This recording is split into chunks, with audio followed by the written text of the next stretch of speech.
Well, Shabbat Shalom, everybody. I hope that you're really doing well on this here great day of AtONEment. I know we need to pray for our brother Timothy P. He's got, he's got issues that he's had through his life that a day like today will help, especially spiritually, mentally, these things. But right now he's going through some pretty rough times, because of the non-usage of medications, things of that sort.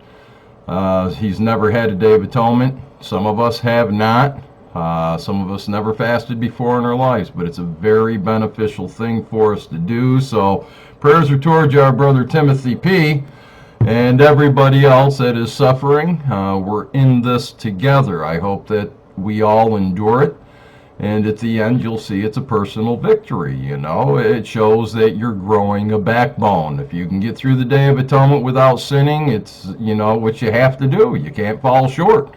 Our king's not going to have, anybody that's going to make this kingdom that will not be willing to pick up their sword, in a manner of speaking, because the holy words speak of these things. If you're told to pick up your sword, don't be like those that were in the wilderness and told to go fight the giants and come back and try to talk everybody else out of it. Cost them 40 years in the desert because they were afraid. Well, these little victories that we have in our life make us less and less afraid. For some of us, it would not hurt if you furthered in the fast after it's time for it to come to an end, and I'm not saying without smoke, drink, and food or medications and such. What I'm saying is that it wouldn't hurt if, you could smoke or whatever and just stop eating the solid food for another day or two or a week even, and basically drink fruit juices and such. I bought this about 2 or 3 months ago in preparation for this day. This is going to be what I break the fast with. And it's not like I'm going to glug, glug, glug, glug, glug it right down at the end. No, I'll ease out of the fast, and I'll take 10 or 15 minutes to drink this bottle. Then I'll think about a sandwich or something. I don't even have plans of what I'm hungry for. I might just make a soup. I don't know. I'm really, my mind isn't on eating so much. My mind is more on trying to figure out how I can be a better person.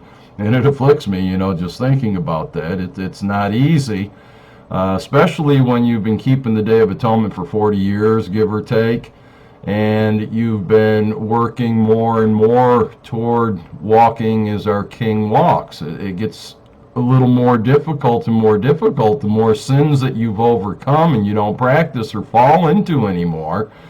It gives you less things to really attack yourself with, and become afflicted over. So it's not easy. As you get older in the faith and start walking more closely to the every word of it, it gets a little more difficult to afflict yourselves. But I'm glad I have my brothers and sisters out there going through this. It afflicts me to see the pains and the sorrows, the sufferings that you're having from it.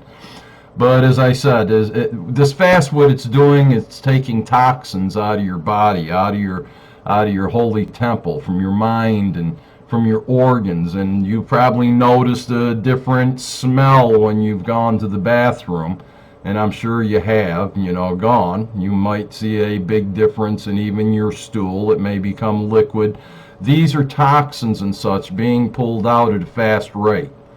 If you've been suffering every year from flus and colds and things of this sort, I highly recommend that you not eat solid food after the break of the fast this evening, but just go on for at least another day or two. I'd go for a week, actually. It would do you really well to go for a week just drinking liquids. Like vegetable soup or something, without eating the vegetables. Strain the vegetables out and just drink just juice, fruit juice. But you don't want any kind of fruit juice. This doesn't have your bromide or your potassium sorbate or anything in here that defiles. This is supposed to be 100% pure, and it's pomegranate, so it's supposed to be great. And I'm not saying to just drink pomegranate juice. I'm not saying that at all. I'm saying be careful of what you do put in your holy temple from this day forth. At the end of this day forth, don't put no more toxins and poisons into your holy temple if you can avoid it. And if you can go for a few days, just to show our king, hey, I can be strong. If you want me to be strong, use me for what you want, And Yeshua and Moshe and Elisha, they went for 40 days and 40 nights. And I don't know if that was without water. It's hard to say. I at one time did a fast for 30 days and 30 nights, and I went 21 days with no water. But I was working, so it was not easy, and I was in a hot environment, and I ended up having to drink water, but for the last few days of the 30-day time period. But by the end of that, my mind was so crystal clear. I was seeing events off in the future, writing my wife-to-be at the time letters, explaining to her problems that were about to come on her and how to get out, and it just blew her mind. She was living in Houston and I was in Abilene, and it just totally blew her mind. But that's what getting rid of this gunk in your system, the Day of Atonement, the fast, is for. It's kind of like the Day of Pentecost, where at least once a year you're supposed to eat meat. Not Pentecost, Passover. The day of Passover, you're supposed to either eat lamb or goat, so there's something in the meat that your holy temple needs at least once a year. So let's not be these pure vegetarians or vegans or whatever. You do need certain fats for your brain to function properly, like butter, whole real butter from cows or goats.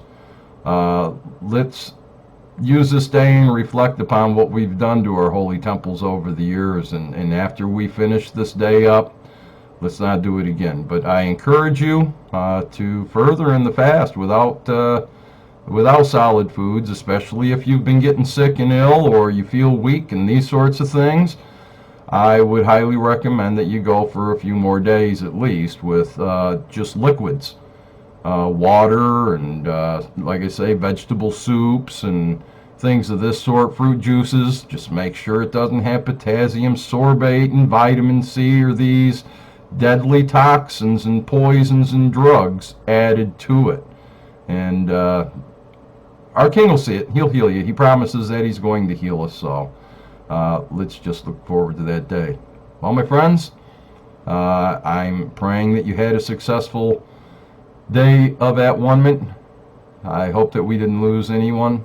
I hope that you've developed the backbone, got that inner strength to where you can put on the helmet and the sword and the breastplate and everything else as our King commands us to do. This is all part of it. You got to be a man or a real woman to be of the true faith.